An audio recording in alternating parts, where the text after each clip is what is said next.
Salut à tous, merci d'être avec nous sur studiocalita.com. On est ravis de vous retrouver pour un spécial dossier Calita, un sujet de société, oui, un sujet passionnant. Il faut bien le dire. Je suis avec le Rav Benjamin David et nous allons parler ensemble de fertilité et d'alia. Est-ce qu'il est possible, lorsqu'on a des problèmes pour avoir des enfants, tout simplement, et bien qu'on soit un homme ou une femme, de faire son alia, de penser à l'alia et de se faire traiter ici voilà, c'est la question que je pose au Rav Benjamin David, qui est responsable de la section francophone au sein de l'Institut Poua. Alors, Rav Benjamin David, c'est possible ou pas? Pourquoi pas? Pourquoi pas, bien sûr. Je dirais qu'en Israël, les choses sont bien prises en main par les médecins, par les coupotrolim. Il n'y a aucun problème pour un couple qui ont peut-être déjà commencé des procédures en France de venir en Israël. Et c'est très angoissant parce qu'il faut quand même préciser que les femmes ou les hommes, les couples qui traversent ces questions-là, sont confrontés à ce genre de problèmes, sont en souffrance de par l'attente, de par les traitements très lourds, des fécondations in vitro ou d'autres traitements de ce genre. Ils ont peur. D'abord, déjà en France, on a peur parce que c'est l'inconnu complet. Et venir en Israël, alors l'inconnu, elle se double parce qu'on ne parle pas l'hébreu, parce qu'on ne sait pas qui s'adresser, on ne sait pas comment ça se passe. Alors c'est pour ça, entre autres, que l'Institut Poua, dans lequel je travaille, on est là. On est là pour orienter les gens. Donc les gens viennent me voir, me montrent leur dossier, je vérifie quel est plus ou moins leur problème, selon le dossier qu'ils ont fait, les examens qu'ils ont déjà faits. Et selon ça, je vais essayer de les diriger vers des médecins qui sont compétents, en leur expliquant quelle est la démarche, où est-ce qu'il faut aller. Si on trouve un médecin qui est francophone, ce sera mieux, mais ce n'est pas toujours possible. Mais il y a aussi des médecins francophones en Israël qui sont spécialisés dans les problèmes de fécondité. Donc je les dirige aussi vers ces médecins-là. Mais je dirais que le côté francophone doit être, à mon avis, en deuxième position par rapport à la spécialité du médecin, la compétence du médecin. Et puis on sera là aussi, s'il y a besoin, pour traduire un papier, pour expliquer au médecin, faire un résumé en hébreu. Vous faites l'intermédiaire entre le couple, vous pouvez même aller au rendez-vous à l'hôpital avec eux? Alors ça m'est arrivé, mais je dirais que je ne veux pas m'engager ici là, en live, bien sûr. d'amener le million d'Olim qui sont sur le chemin vers les médecins, mais on essaye de le faire, oui. On a des bénévoles qui le font, ça oui. On a des bénévoles des femmes qui sont là pour vraiment essayer d'accompagner. J'aimerais que... Je ne veux pas non plus... je ne pense pas que ce soit les gens doivent être des assistés. Ils doivent se débrouiller. Ils doivent trouver leurs mots. Les médecins israéliens parlent très bien l'anglais. Je sais que les Français, moins. Mais bon, en général, ça marche. Les gens trouvent les médecins adéquats. Les médecins israéliens savent, ils ont un Français, après 5 minutes après ils ont un Russe, après ils ont une Éthiopienne, après ils ont un Américain. Ils savent très bien qu'ils sont dans un pays multi-alia, et donc ils sont ouverts, ils comprennent, et ça marche très bien, Baruch Hashem. Alors justement, pour les gens qui sont confrontés à ce problème-là en France et qui doivent rentrer dans le processus de traitement de fécondation in vitro notamment, donc les fameux bébés éprouvettes, quelle est la grande différence? Parce qu'après tout, on pourrait penser que c'est la même chose. Comment ça se passe concrètement, vraiment en rentrant dans les détails, quand on doit faire des traitements en France de ce type ou quand on doit les faire ici sous la supervision de l'Institut Poua? Alors je dirais qu'au point de vue technique, c'est la même chose, ok, c'est les mêmes traitements. Mais d'abord, il y a une approche un peu différente. D'après la loi en Israël, on peut être pris en charge par les coupotrolim, par les caisses de maladie, par l'État d'Israël, tant qu'on n'a pas 2 enfants à la maison. Donc on peut faire une autre FIV et une FIV de plus, une FIV, même 15, 20, 18 FIV, jusqu'au moment où on aura 2 enfants à la maison. Je ne sais pas si c'est conseillé, mais c'est déjà une autre histoire. Ok, ça va dépendre du... Alors qu'en France, aujourd'hui, la sécurité sociale finance uniquement 4 tentatives de FIV. Et au bout de 4 tentatives, s'il n'y a pas eu de résultat, il n'y a pas eu de bébé, ben on leur dit voilà, c'est fini. Donc c'est déjà une différence énorme.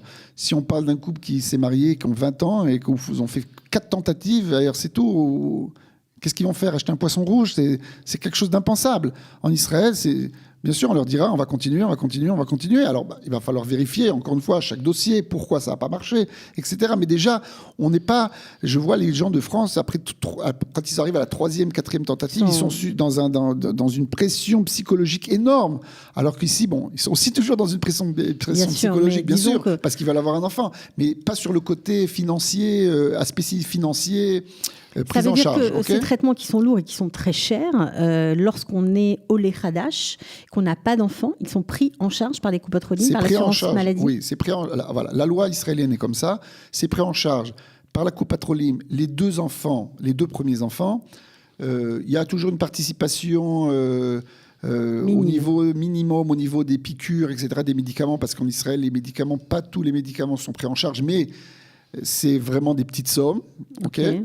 Et après 2 enfants, alors là, c'est déjà plus pris en charge, mais ce qu'on appelle en Israël des mutuelles, des bitoach mashlim, dans les Coupotrolim, et pratiquement 90% des Israéliens ont ces bitoach mashlim. Quand on a donc une mutuelle, une assurance en plus, alors là aussi, les deux prochains enfants sont aussi pris en charge par les Coupotrolim, et donc les choses sont prises en charge. Alors bien sûr, il y a certains examens qui ne sont pas pris, des choses très très spécifiques, génétiques, etc. Mais disons que financièrement, c'est tenable. Bien sûr, c'est tenable. C'est pas une aventure comme quand on pense faire des traitements aux États-Unis, par exemple. Je crois que ça coûte 20-30 000 dollars. Oui, non, c'est gratuit, d'une manière générale, c'est gratuit.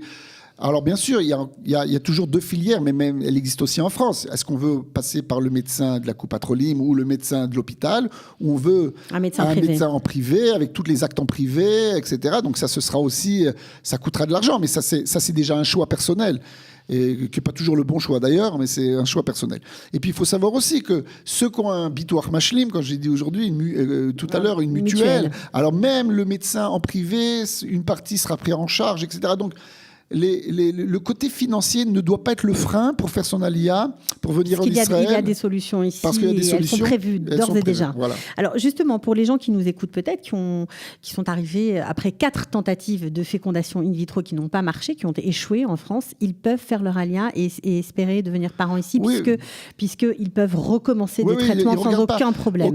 Les Coupotrolim, les médecins ne regardent pas les antécédents. Ils vont leur faire des examens pour vérifier quelle est la situation aujourd'hui. Si au point de vue fécondité, c'est tout à fait possible, ils vont on va dire que c'est pour les couples, on va dire d'un âge, on va dire moyen. Alors, je vais rajouter quelque chose, et je vais quand même me permettre de rajouter une chose.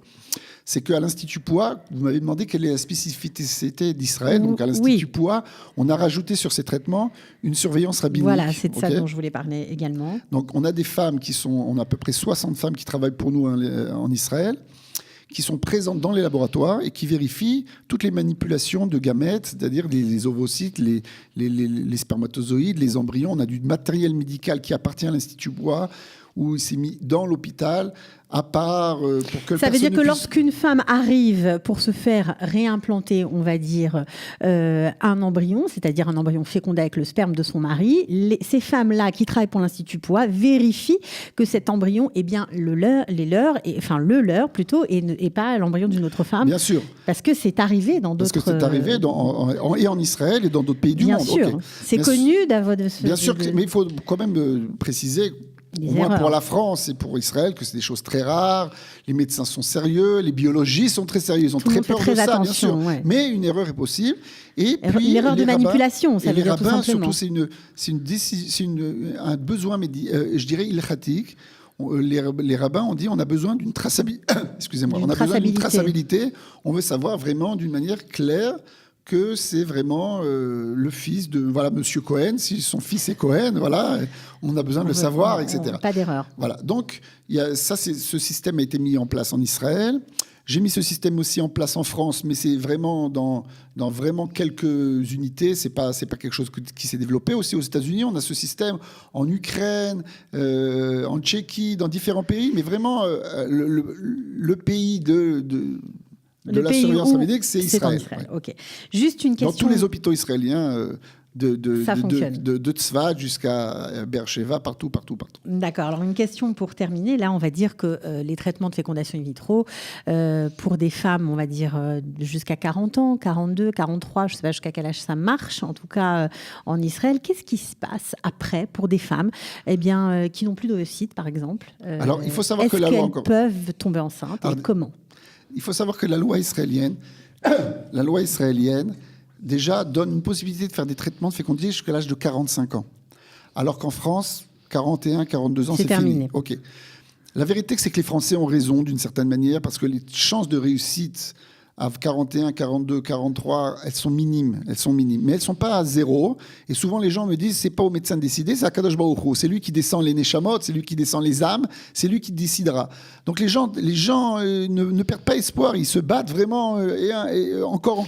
Et puis en plus, de nos jours, il y a de plus en plus de gens qui se marient tard, de remariage, de deuxième mariage, etc. Donc il y a des gens qui ont peut-être eu un enfant à l'âge de 20 ans, 22 ans, 23 ans. Qui a 45 ans. Et puis elle est divorcée, ça fait 15 ans qu'elle vit seule, et puis tout d'un coup... Elle se remarie. Elle se remarie. Elle fait son alia, elle se remarie. C'est peut-être une ségoula.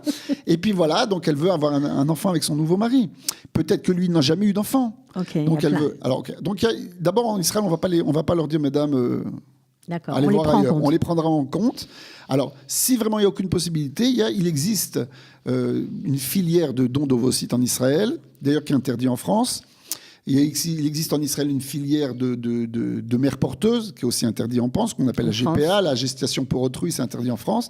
Ces choses-là sont autorisées en Israël, sont légiférées par la loi. Sont autorisées et sont alarchiquement parlant valables. Alarchiquement parlant, ça va dépendre du rabbin avec qui on est en contact. Okay. Il y a certains rabbins qui interdisent ce genre de traitement et que je respecte bien sûr. Et il y en a d'autres qui donnent leur aval, qui donnent leur autorisation.